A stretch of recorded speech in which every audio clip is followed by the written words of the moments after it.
Bismillahirrahmanirrahim. Assalamualaikum warahmatullahi wabarakatuh. Sobat muslimah yang dirahmati Allah, kita saksikan selama bulan Ramadan kaum muslimin membaca Al-Quran, bertilawah hingga khatam, bertadabbur Quran, mengkaji tafsir, mengkaji hukum-hukum Islam. Semarak sekali di bulan Ramadan, dan ini satu hal yang menggembirakan.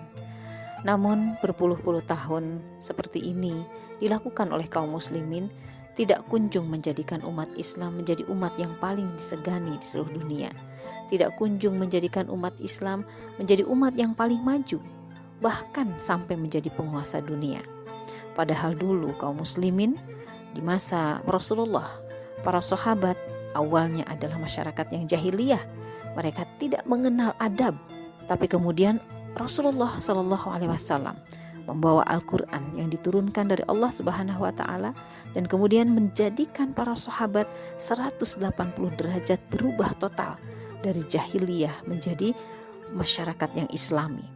Pada saat itu Rasulullah membina para sahabat dengan Al-Quran, dan para sahabat menjadikan Al-Quran mampu membuat mereka menjadi khairu ummah, sebagaimana yang Allah sampaikan di dalam Quran surat Ali Imran ayat 110.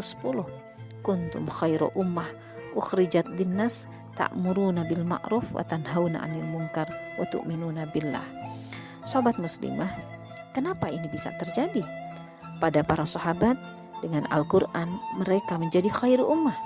Namun pada masyarakat kaum muslimin sekarang dengan Al-Quran tidak kunjung menjadi khairu ummah, bahkan menjadi masyarakat kelas 2, masyarakat yang mudah untuk diombang-ambingkan oleh negara-negara kufar. Tidak lain adalah karena 3 hal. Yang pertama, para sahabat menjadikan Al-Quran sebagai panduan dan pedoman hidup mereka dalam kehidupan mereka sehari-hari. Yang kedua, para sahabat menjadikan Al-Quran terrealisasikan dalam kehidupan masyarakat dalam sebuah tata aturan dan undang-undang yang mengatur interaksi mereka. Dan yang ketiga adalah para sahabat memutuskan kebijakan-kebijakan negara dengan Al-Quran. Inilah yang menjadikan para sahabat khairu ummah. Mereka menguasai dunia hingga hampir 2/3 belahan dunia dikuasai. Dan itu berlangsung lama hingga hampir 13 abad lamanya. Bagaimana sekarang kondisi umat Islam?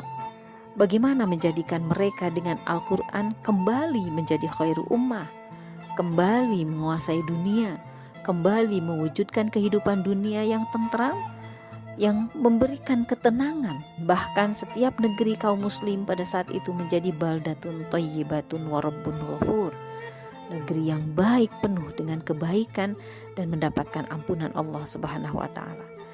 Tentu saja sobat muslimah, hari ini kita tidak hanya harus membaca Al-Quran, tidak hanya harus menghatamkan Al-Quran, tidak hanya bertadabbur Quran dengan kajian tafsir, kajian bahasa Arab, ataupun kajian hukum-hukum Islam.